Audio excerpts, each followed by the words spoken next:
Hello students. तो आज हम पढ़ेंगे 10वीं कक्षा गणित का प्रश्नावली 5.3 और उसका प्रश्न क्रमांक 3 हल करेंगे ना। इससे पहले जो हम प्रश्न क्रमांक 3 के जो प्रश्न थे वो हमने पहले हल कर लिए हैं 1, 2, 3 और अब हम प्रश्न क्रमांक 4 से हल करेंगे। तो प्रश्न क्रमांक 4 में दिया है एक तो A3 बराबर 15, यानी AP का जो तीसरा पद है वो कितना दिया है 15 दिया, और S 10 यानी प्रथम 10 पदों का योग ये दिया हमको 125। तो हमको निकालना है एक तो D बराबर और एक हमको ज्ञात करना है A10 यानी 10वां पद बताना है ना। एक तो 10वां पद ज्ञात करना है और एक D यानी सार्वंतर ज्ञात करना है। तो देखना यहाँ पे हमको कुछ भी नहीं दिया, एक तो A3 दिया और एक S10 दिया। इससे ही हम क्या करेंगे, दो समीकरणें बना लेंगे। तो A3 को हम क्या लिख सकते हैं, देखना A3 में यदि हम देखें AN बराबर क्या होता है A plus N minus 1 into D होता है।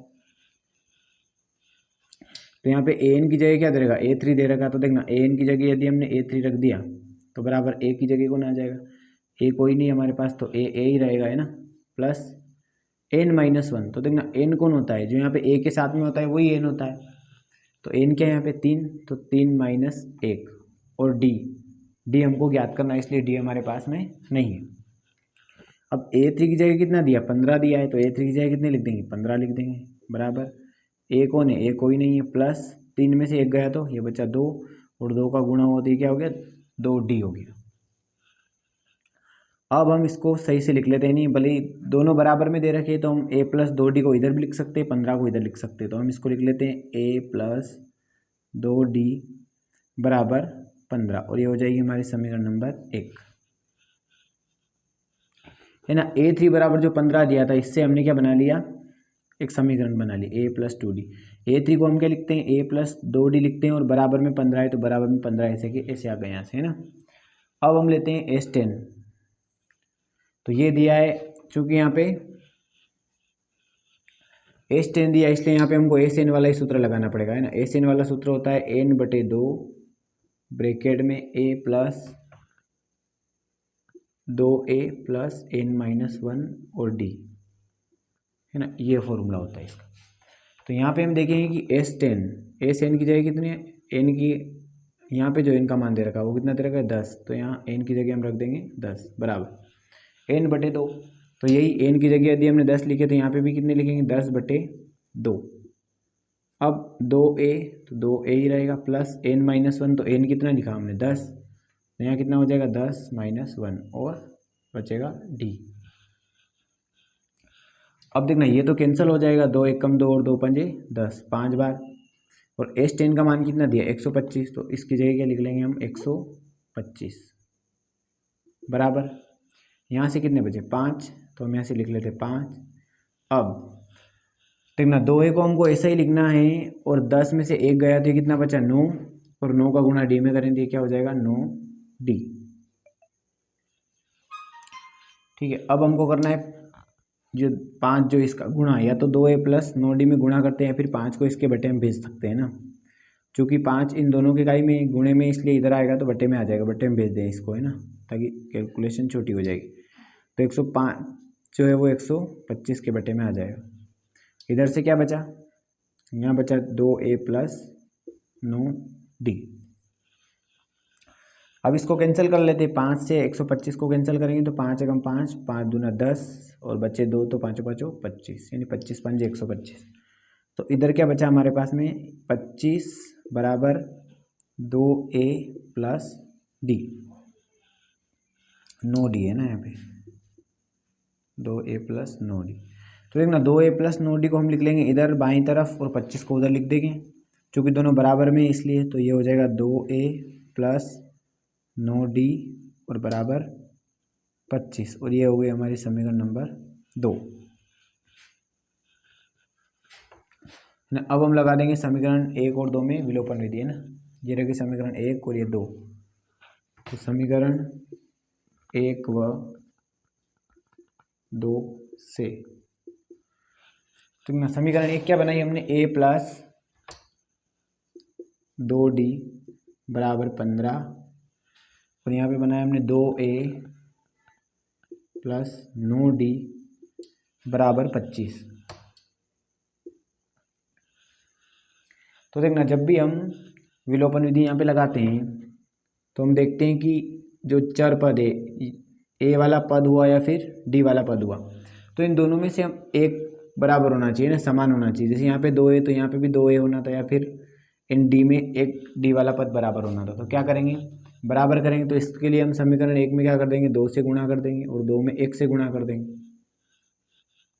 तब ये क्या बन जाएगी, 2 का गुणा यदि हमने ए में किया तो हो जाएगा 2a, और 2 का गुणा 2d में करेंगे तो 2 दूना 4d, और 15 में करेंगे तो 15 दूना 30। ठीक इसी प्रकार से हम 1 का गुणा करेंगे तो पूरी समीकरण ऐसी आएगी ना, 2a प्लस 9d बराबर 25। अब समीकरण 1 में से 2 घटा देते हैं यहाँ पे, तो यहाँ पे प्लस है तो माइनस, यहाँ पे माइनस और यहाँ पे माइनस, यहाँ हम कर रहे हैं घटाव है ना। तो 2a से 2a तो पूरा कट जाएगा, एक प्लस का और एक माइनस का। अब यहाँ पे 9d बचे माइनस के और 4d प्लस का। 9 में से यदि हम 4 घटाएंगे तो बचेंगे 5d है ना, और ये आएंगे माइनस के, यहाँ पे माइनस वाली संख्या बड़ी है इसलिए, बराबर 30 में से 25 घटाएंगे तो ये बचे 5। अब हमको d का मान निकालना है, तो क्या करेंगे, 5 के बटे में हम भेज देंगे इस 5 को है ना, माइनस वाले 5 को। तो 5 से 5 को कैंसिल करेंगे तो एक बार कैंसिल होगा, यानी d का मान कितना आ गया, -1। अब क्या करेंगे हम, d का मान समीकरण 1 में रख देते हैं ना, तो आ जाएगा a का मान, d का मान समीकरण 1 में रखने पर। तो एक ना समीकरण 1 क्या थी, ये जो सबसे पहले आई थी, a प्लस 2d बराबर 15, a प्लस 2d बराबर 15 ना। a की जगह हम क्या लिखेंगे, a की जगह हमको a ही रखना है, प्लस 2, और d का मान कितना है, -1, तो इसकी जगह आ जाएगा -1 और बराबर में 15। अब अब यहाँ पे जब 2 का गुणा हम -1 में करेंगे तो देखना, प्लस का गुणा जब भी माइनस में होता है तो क्या था, -2 1 कम 2 बराबर 15। 2 को उधर भेजेंगे तो ये हो जाएगा a बराबर 15 प्लस 2, 15 और 2 जुड़ेंगे तो हो जाएंगे 17, यानी a का जो मान आया वो कितना आया, यहाँ हमने देखा a का जो मान आया वो आया 17 है ना। तो अब हमको प्रश्न में देखते हैं क्या निकालना है, d बराबर निकालना था, d बराबर हमने निकाल लिया -1। अब हमको a10 का मान निकालना है यानी 10वां पद निकालना है, AP का 10वां पद। देखना a10 कैसे निकालेंगे, तो 10 a तो a ही रहेगा, प्लस जैसे यहाँ पे हमने a थी वो कैसे बदला था, a प्लस 2d में बदला था, उसी प्रकार से a10 को बदलेंगे तो ये हो जाएगा a प्लस 9d है ना। 10 में से 1 कम हो जाएगा d में, तो हम देखते हैं कि a कौन है, a अभी हमने निकाला 17 प्लस 9, और d कितना निकाला हमने, d बराबर -1, तो इसकी जगह आ जाएगा -1। अब हल करेंगे तो 17 और 9 का गुणा 1 में करें, 9 1 कम 9, इस 17 में से यदि हम 9 घटाएंगे तो बचेंगे कितने, 8। तो हम लिख देंगे, अतः जो मान हमको निकालना था d बराबर आया -1 और a10 बराबर कितना आया, 8। ठीक है, तो ये था हमारा प्रश्न क्रमांक 4 जो कि हमने हल किया, समझ में आया होगा आपके। अब हम लेते हैं अगला वाला प्रश्न। ठीक है, तो अब हम अगला प्रश्न हल करते हैं, यानी प्रश्न क्रमांक 5, और इसमें दिया है हमको d बराबर 5, सार्वंतर दिया है ना, S9 दिया, यानी AP के प्रथम 9 पदों का योग कितना दिया, 75। और अब हमको ज्ञात क्या करना है, एक तो a बराबर ज्ञात करना है और a9 बराबर है ना, यानी 9वां पद हमको बताना है। तो देखना, इससे एक बात तो क्लियर हो गई, यहाँ पे भी 9 पदों का योग है और यहाँ पे 9वां पद ज्ञात करना है, यानी n बराबर क्या हो गया, 9 हो गया। तो हमारे पास में n बराबर भी है ना, SN 9 पदों का योग भी है और d बराबर भी है, तो हम यहाँ पे a निकाल सकते हैं डायरेक्ट। इसमें एक ही सूत्र लगाएंगे हम, SN वाला जो बड़ा सूत्र है वो, देखना SN बराबर n/2 और ब्रैकेट के अंदर a plus n-1 2a plus n-1 into D. तो अब देखना SN का मान कितना दे रहेगा, SN यानी S9 बराबर n/2, तो n की जगह हम क्या रखेंगे, 9 ही रखेंगे, 9/2 यहाँ से 2, और a का मान हमको निकालना है इसलिए a ही आएगा, प्लस n-1। तो देखना n का मान दो जगह दे रखा है, यहाँ पे भी दे रखा है और यहाँ पे भी दे रखा है, यानी n-1 और d भी दे रखा है यहाँ पे 5। अब S9 की जगह S9 का मान रख देते हैं, 75 दिए तो 75 रख देते हैं इसकी जगह। 9/2 नहीं कट रहा है, इसको 9/2 ही रहने देंगे। अब 2a प्लस 9 में से 1 जाएगा, बचेगा 8 और 8 का गुणा हो जाएगा 5 में। देखना यहाँ से बचे 75, यहाँ पे 9/2 और अब देखना यहाँ पे भी 2 है, 8 में भी एक 2 है, लेकिन चलो ठीक है पहले गुणा कर लेते उसके बाद में कॉमन निकालेंगे। तो 2a 8 का गुणा 5 में करेंगे, 8 5 40, वापस से इधर बचे 75, 9/2। अब देखना 2a और 40, 2a और 40 में क्या कॉमन है, तो 2a में तो 2 आ ही रहा है ना, 2 और a से मिलके बना। और 40 कैसे बने, 40 में यदि हम 2 से गुणनखंड करें तो 2 का गुणा जब 20 में हुआ तब 40 बने ना, 20 दूना 40। तो इन दोनों में हम 2 को बाहर निकाल लेते हैं। 2 यदि हमने बाहर निकाल लिया तो अंदर क्या बचेगा, यहाँ से बचा a और यहाँ से 40 में से 2 बाहर निकल गए तो अंदर बचेंगे 20। अब यहाँ पे 2 से 2 कट गए, बचे केवल 9। ठीक है, तो अब हम इसको आगे हल करते हैं। तो देखना इधर कितने हैं हमारे पास में 75 बराबर, यहाँ से 9 का गुणा हम कर देंगे ब्रैकेट में, है ना। तो 9 का गुणा यदि हम a में करेंगे तो ये क्या हो जाएगा 9a, और 9 का गुणा 20 में करेंगे तो 2 9 18, यानी हो जाएगा 180। अब 180 को इधर लाते हैं तो 75 में से 180 माइनस हो जाएगा, इधर बचेगा 9a। 180 में से हम घटाएंगे 75 को, है ना, तो कितने बचेंगे, 10 में से 5 गए तो 5, यहाँ पे 7 में 7 गया 0 और यहाँ से बचा 1, यानी कितने बचे 105। और यहाँ पे बड़ी संख्या माइनस की थी 105 भी कहीं का बचेगा माइनस का, बराबर में क्या है 9 है। हमको किसका मान निकालना, a का मान निकालना, तो 9 को भी किधर लाएंगे 105 के बटे में लाएंगे, है ना। देखना ये हो जाएगा -105/9 और इधर क्या बचा a। अब इसको हल कर लेते हैं ना, तो देखना 3 से कट जाएगा, 3 तिया 9 और यहाँ पे काटेंगे तो 3 तिया 9 और बचेगा 1, तो 3 5 15। अब 3 के बारे में 35 नहीं आएंगे तो ये इसका आंसर होगा a का, है ना। a बराबर क्या होगा -35/3। तो a का मान तो आ गया, एक हमको a का मान ही निकालना, तो एक और क्या बचा a9 का मान, तो इसको भी निकाल लेते हैं। देखना a9 निकालना है हमको, तो a9 को हम क्या लिखते हैं a, देखना a9 का यदि हम सूत्र बनाएंगे a + n-1 × d से, तो a तो a ही रहेगा, और n यानी क्या होता है, ये n की संख्या दे रहे हैं यहाँ पे, तो 9 - 1 और d, 9 में से 1 जाएगा तो कितना बचेगा 8, और 8 का गुणा करेंगे तो ये हो जाएगा 8d। तो इस प्रकार a9 को हम क्या लिखते हैं a + 8d, है ना, यहाँ लिखते हैं a + 8d। अब a क्या निकाला हमने -35/3 + 8, और d कितना है, d प्रश्न में दे रखा है 5, तो d का हो जाएगा इसके अंदर गुणा, तो ये हो जाएगा -35/3 + 8 का गुणा 5 में करेंगे तो ये हो जाएगा 8 5 40। ठीक है, अब इसका एलसीएम लेके हल कर लेते हैं इसको, है ना। तो देखना यहाँ से इसके बटे में कुछ नहीं है, तो 3 तो आएगा इसका एलसीएम। अब 1 का गुणा 35 में करेंगे, नहीं 35 ही रहेगा, और 40 का गुणा 3 में करेंगे तो 4 तिया 12, यानी 120 हो जाएंगे। अब 120 में से हम घटा लेंगे 35 को, यानी 120 में से पहले 20 तो चले गए ऊपर के, तो बचेंगे कितने 15 और बचेंगे। 100 में से 15 माइनस करेंगे तो ये बचेंगे 85, है ना, 85/3। तो ये क्या होगा हमारा a9 का मान होगा, है ना। a9 बराबर कितना हो जाएगा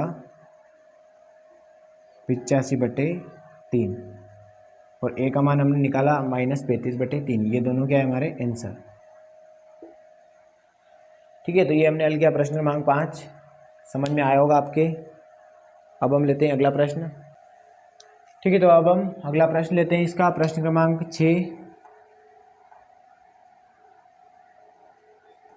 ना प्रश्न क्रमांक 6 में दिया हुआ है एक तो a बराबर 2 यानी प्रथम पद, d बराबर दिया है सार्वंतर 8 और एस एन का मान दिया है 90। तो हमको एक तो निकालना है एन का मान ज्ञात करना है और ए एन का मान ज्ञात करना है। एन यानी कितने पद है और अंतिम पद कौन सा है, यानी 90 जो है ये कितने पदों का योग है। एन दिया ना यहाँ पे, तो एन यानी पदों की संख्या। तो देखना चूंकि यहाँ पे हमारे पास में एस एन रह गया इसलिए हम एस एन वाला ही सूत्र लगाएंगे। तो ये लगाएंगे एस एन बराबर एन बटे 2 और 2a plus n minus 1 into d. S n कितना दिया है 90, तो एस एन की जगह हम रख देते 90 बराबर एन बटे 2, तो एन तो हमको निकालना है। अब यहाँ से 2a, ए का मान कितना दिया है 2 प्लस एन माइनस 1 और डी कितना है 8, तो इसकी जगह 8 रख देंगे हम, है ना। अब इधर तो दिए थे 90 बराबर एन बटे 2, ब्रैकेट कॉल करते हैं। देखना 2 का गुणा 2 में करेंगे हो जाएगा 4 और 8 का गुणा एक बार एन में होगा तो ये हो जाएगा 8n और 8 का गुणा माइनस से में करेंगे तो 8 एकम 8। अब 90 बराबर एन बटे 2 और 4 और माइनस के 8, देखना 8 में से 4 जाएंगे तो कितने बचेंगे माइनस के 4 और प्लस में 8n। अब 2 को कहाँ भेज देंगे हम, 90 के गुणे में भेज देते हैं ना, तो ये हो जाएगा, या फिर यहाँ से कॉमन भी ले सकते हैं। तो 90 बराबर यहाँ तो n बटे 2 है ही सही, n बटे 2 को यहाँ से हटाने के लिए -4 और 8n में से कॉमन ले लेंगे। तो देखना 4 में क्या है -2 गुणा 2 और 8n कैसे बना, तो ये भी बना माइनस प्लस का 8 है ना, तो 2 गुणा 4n से मिलके बना। तो इन दोनों में से हम क्या निकालेंगे, 2 को बाहर निकाल लेते हैं। 2 यदि हमने बाहर निकाल लिया तो यहाँ क्या बचा, एक तो बचा माइनस का 2 और यहाँ बचा 4n। अब 2 से 2 तो कट गया, अब n का गुणा हो जाएगा इन दोनों में, तो ये हो जाएगा 90 बराबर n का गुणा -2n में करेंगे तो ये हो जाएगा -2n और n का गुणा 4n में करेंगे तो ये हो जाएगा 4n का स्क्वायर, यानी ये बन गई हमारी द्विघात समीकरण। ठीक है, द्विघात समीकरण को हम सही से लिखते हैं तो ये बनेगी 4n स्क्वायर -2n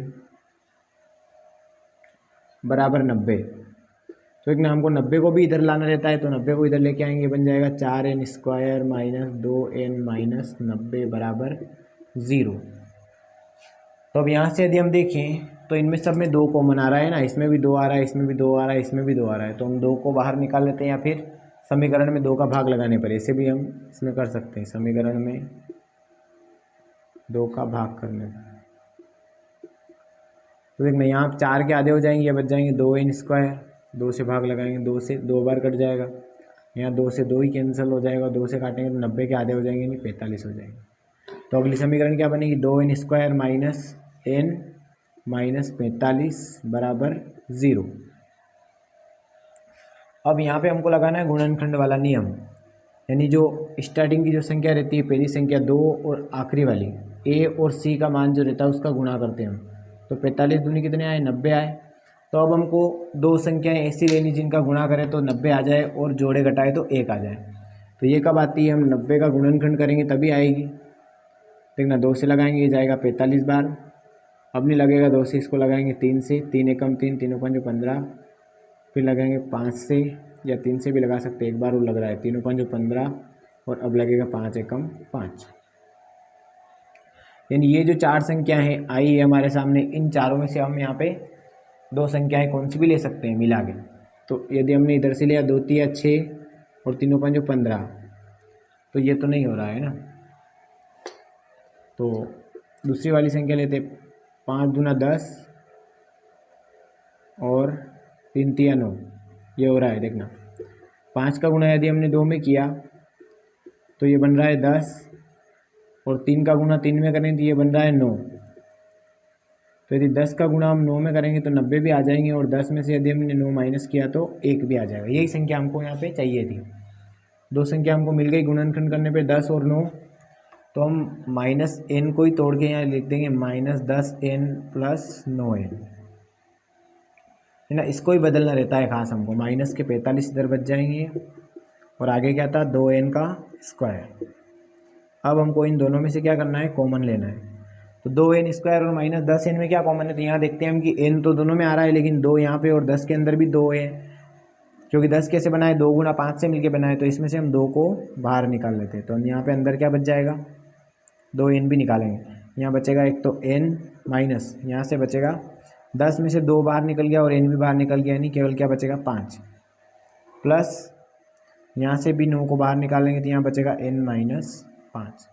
ठीक ना, 5 इसलिए क्योंकि 9 का गुणा जब 5 में करेंगे तो 9 पंजे 45 हो जाएंगे वापस, बराबर 0।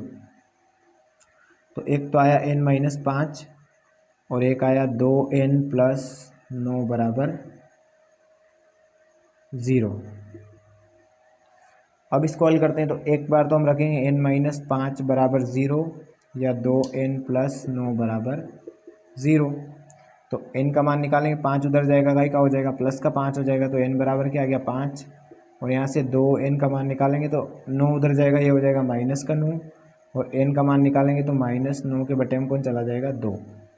तो देखना ये माइनस में भी आ रहा है और बटे में भी आ रहा है, और यहाँ पे आ रहा है n बराबर 5। तो एक बात हमको हमेशा ध्यान रखनी है कि n का जो मान है वो कभी भी माइनस में या फिर बटे में नहीं आता है ना। तो अब हम निकाल लेते हैं। देखना n का मान भी आ गया हमारे पास, यहाँ पे n ही चाहिए था एक तो n, और एक और पूछा an। तो n तो आ चुका है माइनस, n बराबर 5, प्लस का लेंगे हम धनात्मक, तो n बराबर तो हो गया 5। अब हमको निकालना है an। तो देखना an यानी एक n का मान कितना आया 5 आया, तो यहाँ पे कितने रख देंगे 5। a5 निकालना है, तो a5 कैसे निकालेंगे, a प्लस 4d से निकालेंगे। तो a का मान कितना है, a तो प्रश्न में दिया हुआ था है ना 2 प्लस 4, और d भी आया प्रश्न में, कितना आया d का मान आया 8 है ना। तो 8 का गुणा 4 में करेंगे तो हो जाएंगे 8 चौके 32, और 32 में यदि हम 2 जोड़ देंगे तो हो जाएंगे 34। तो इस प्रकार से an यानी a5 का जो मान है वो कितना आ जाएगा 34 आ जाएगा है ना। ये दोनों मान हमको ज्ञात करने थे, n बराबर और an बराबर। ठीक है, तो इस प्रकार से हमने प्रश्न क्रमांक 6 को भी हल किया। समझ में आएगा आपके। अगर आपको पसंद आए तो हमारे चैनल जेईई प्रिंसिपल को लाइक करें, शेयर करें और सब्सक्राइब जरूर करें। फिर मिलते हैं अगली वीडियो में। धन्यवाद।